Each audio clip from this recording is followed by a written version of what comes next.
Hey, Matrix Live, Ben here. This is actually the second time of recording this, so I want to say a big thank you to Travis. Hey, Hello. how's it going? Oh, I was just gonna say it's going good.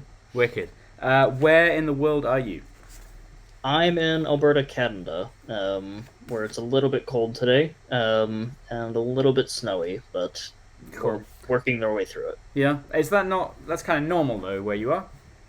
Yeah, it's normal for October. The snow's a little bit late this year, but yeah, so far it's sticking around, which is both a good and a bad thing. Why would it be a good thing? It mostly just means that winter's already here, and we can just sort of move on with our lives. We don't really have to worry about it. Right. Just sort of looming in the background. Right. So you're more invested in like stability than anything else. I think I understand. So we're here today to talk about one of your many hats, which is T2 bot. But I think that we should go around and do a little what is it that you do summary.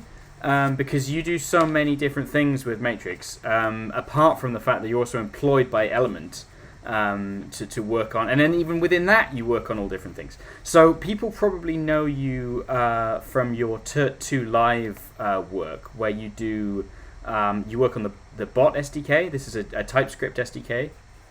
Uh, Yeah, that dimension, the media repo project, and quite a few other things as well. yeah. What's Yeah, I the do. what's Dimension? Dimension is a third-party integration manager for clients that support it, which is currently Element, I believe. Mm-hmm. It was written a long time ago, in the sense of when it was still called Riot, just to sort of provide people an avenue of being able to self-host and also manage those integrations with the UI. Um, it's not necessarily a required piece of the sort of technology stack for Element. It's just sometimes helpful for certain deployments. Yeah. Um, yeah, Yeah. We have a few commercial folk interested in that. But I also really like the bot SDK. I've got a couple of my own projects, including some toys that are basically built off the back of it because I found it. First of all, I love the fact that it's TypeScript first, and I also like that how much easier it is to use for those jobs compared to the JS SDK. yeah, I use it quite a lot for sort of smaller, tiny bots that never really make it to a GitHub repo. Like if I Mm. need to do one small thing for cleaning up a room or Yeah. just doing like small management tasks, I tend to just open up a little IDE, install it, and then sort of write the 4 or 5 lines of code needed to actually just get the client Yeah. going, and then off it goes. Yeah. Uh, Yeah, I yeah, mean, I love that mode of working is so cool. I love the TypeScript support in Visual Studio Code for debugging because it's just so quick to get stuff done. And the bot.js SDK, what do you call it now? Because didn't it get a rename recently? yeah. So it was originally called the JS Bot SDK, as an alternative to the Matrix JS SDK, but that was a lie for two reasons. One, it had nothing to do with the Matrix JS SDK, Right. and it also had no JS in it. So I renamed it to just Bot SDK Hmm. or Matrix Bot SDK or something along that lines, just to take out the language element from it, Hmm. and to also help further distance it from the Matrix JS SDK, because a lot Yeah. of people were getting tripped up by that. Yeah, I mean, and I can see why because you're also until quite recently you were working most of your time, your paid time on the Element Web, right? On what used to be Riot. Yeah, so yeah, for a day job, I spend a lot of time in all three layers, so people tend to recognize the two names, and it's just like, oh, there's this Matrix JS SDK thing where Yeah. this guy's a maintainer, and then they go over to this JS Bot SDK thing, and it's like, oh, they're also a maintainer, so they must be the same. Right. Um, so yeah, just separating them a bit has helped a little, or has helped people sort of get used to, or I guess understand the differences a bit better. Yeah. So you've done a few things for what used to be New Vector, now Element as well. How would you characterize your role there? Because I always see you as like all over. Yeah, I was described as adaptive Okay. recently. But yeah, I work on quite a few things. So Element is like Element Web is the um, sort of highest priority project that I work on, Hmm. just in a general sense. But I do quite a lot of customer work as well. Um, Hmm. um, a lot of the spec work is also done on Element's sort of dime in a sense, Yep. um, just to help make sure that it still is able to progress and all that. I still do quite a lot of spec work outside of sort of business hours, just to make sure that particularly my MSCs are able to Yeah, make their yeah, way yeah. through the process. Um, but yeah, I jump Yeah. around quite a bit in within Element and outside of Element as well. So I don't want to ambush you with this one because it's not something we really talked about in advance. But how do you feel about that work-life separation then? Because Matrix is almost, it's one of your main hobbies, and it's also your primary income stream. I wonder if you ever find the borderline there difficult to deal with. It can be difficult to deal with.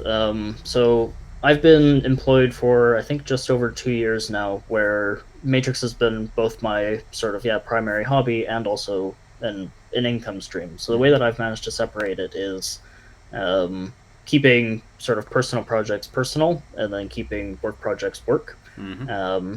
So once 5 o'clock reaches, in my time zone, it's like Hmm. cool, we're done with Element Web, and we're on to the media repo or something else. Yeah.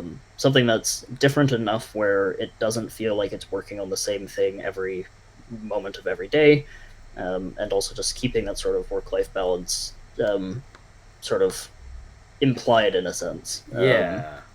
It's a bit tricky to get right, but I found that it's at least worked for me. I don't necessarily recommend it for everybody Right. else. It's important to keep a work life balance for sure.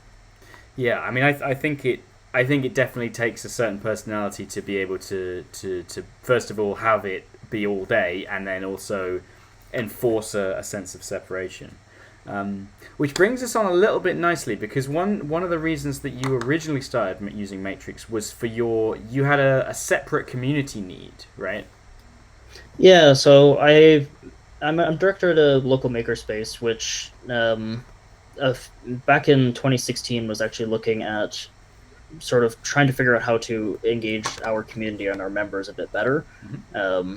And so originally we were using IRC at the time, which had all sorts of problems with it. Like you couldn't get connected very well. We had a shell server that was just offline most of the time. Part of that might have been because it was like literally running in a dusty closet, but it was still difficult to run. Yep. But yeah, like there were so many issues with it, and the people that were sort of in that community were very tech focused Mm-hmm. and didn't necessarily engage particularly well. Um, so one of the other directors at the time happened across this thing called Vector at the time. um, That was very early then. I mean, we're talking 2015, maybe 14, probably 15. Vector was still the name in 2016, Okay. I believe. I think Riot was either late 2016 or 2017. Okay.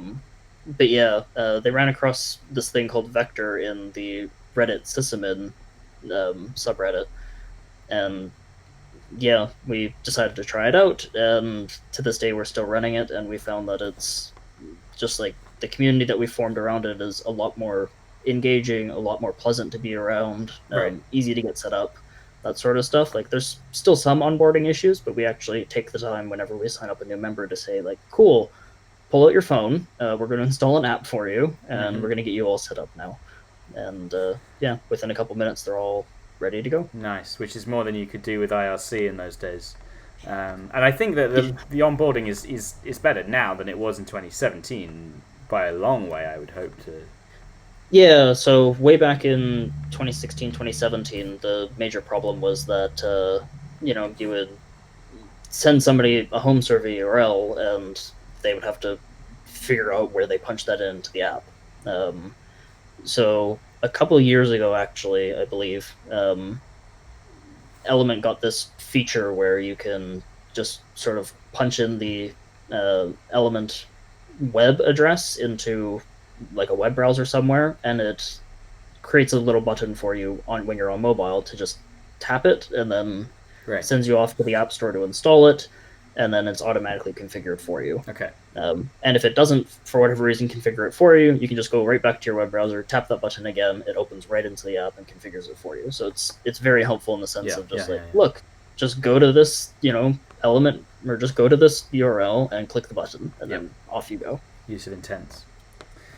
So let's talk about T2Bot. What is this server of yours?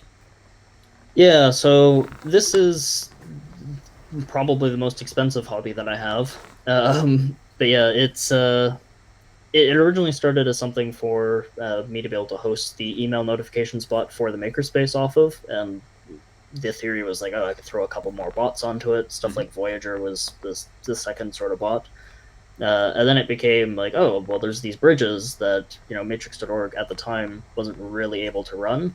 But we might be able to, or like T2Bot might be able to run for the community. So the Discord and Telegram bridges were installed there, and then some number of years later, here we are. And years later. So who are the authors of those two bridges? So Halfshot and Soru run the Discord bridge primarily. And then Tulier runs the Telegram bridge. Right. And how's the relationship there? You say they run it. They author the bridges and then you deploy them, or is there more to it than that? Sorry, yeah, I meant that they maintain them. So, they are run on T2Bot infrastructure, and I hope that the relationship's okay. I mostly send them bug reports and say, hey, this doesn't handle, 3,000 users in a room for whatever reason. I mean, you're the main consumer of these products, so yeah. Yeah, the Telegram bridge in particular is the more popular of the two, and people who have self-hosted it are also like seeing fairly large sort of deployments as well. A lot of people want to escape like the occasional downtime that T2Bot has, and which is totally reasonable. Like, self-hosting is so much better. Well, yeah, I mean, we would say that about every stage of the stack, is that if you can host your own version, then you should. But you've had a pretty big achievement the last 2 weeks or so, or last month or so. You hit 1 million MAU, is that right? Yeah, so 1 million monthly active users. So that's huge. Yeah, that's users coming from Discord and Telegram and being brought into Matrix. So that's 1 million people, individual people within the last sort of month that were bridged through. Phenomenal. And what's your DAU? What would you expect to see? Daily, we usually see about 40 to 60,000. Massive, isn't it? And it's just yeah. There's 5.5 million registered accounts. Because the app service has to register a lot of these accounts just so that way they can bridge them properly. Yeah. So there's 5.5 million known users to T2Bot.io just from Discord and Telegram. Mind-boggling. And I got to ask, why do you continue to do it? I mean, if your main reason for running the server was for your own sort of local community, and it's got completely out of hand. Yeah, so I'm personally a strong believer that certain things should be just free and accessible, particularly in terms of building up communities and making sure that those communities can actually thrive in whatever ecosystem they're part of. So as part of that, it makes sense in my mind to at least be running T2Bot as a completely free service, and offer these bridges for people to use, and then slowly encourage them to run their own if they decide to, say, do a larger deployment or like a larger bridge or something on that lines, just to make sure that it's like, okay, it's great as a trial, but feel free to move on. But like for the smaller communities, it's like, yeah, absolutely, just hang around forever. I don't care. Yeah, so that's. I mean, it just seems like this thing has grown and grown and grown until you are basically running a huge public service. Was there anything else you wanted to cover today? You have the attention of the world, the thousands of viewers. Yeah, so T2Bot hasn't really sort of been keeping up with the encryption curve over the summer. So over the summer, Matrix announced, all private communications were going to be end-to-end encrypted, and Element came along with cross-signing and helping that mission along quite well. But T2Bot has always sort of fallen behind on that. So sometime in the late November area, T2Bot will be gaining support for encryption on most bots, but not all of them. Okay. Namely, the Bridges and Voyager won't have encryption support right out of the gate. Okay. The Bridges, just because it's a technical challenge and just to try and get some 900,000 rooms to support the way that the bridges currently work for encryption. Right. But I'm keeping an eye on that. Hopefully it'll get resolved soon. And then Voyager isn't getting it just because it needs some updates to handle some of the private data that's typically in an encrypted room. What are the current Voyager stats? That's a very good question. I believe that it's in over 15,000 rooms. Okay. And it has discovered, I believe, on the order of 2 to 3 million users. So the important thing to remember there is that T2Bot has 5.5 million registered accounts, but Voyager only knows about 2 to 3 million of them. That's because Voyager is completely independent of T2Bot in that sense. It has to do its own self-discovery. It has to go out and find things. It can't just sort of be fed everything from T2Bot's federation, for instance. Cool. Right, okay, so that's big news. So I think we're going to get an announcement in the next couple of weeks about the encryption stuff. Yeah, there should be a blog post somewhere that explains it in a little bit more detail and exactly which bots are included, which ones aren't, and some of the other timelines involved. Nice. All right, Brill. All right, well, then I want to say thank you, Travis. Yeah, thank you for having me. No problem, and thank you for hosting T2Bot and doing just not even just that, just the sheer variety, if not quantity of work in the ecosystem is fantastic. And actually, we're working a lot more closely together these days as well. So yeah, thank you for that. All right, thank you, Matrix Live. Thank you. Bye. Bye.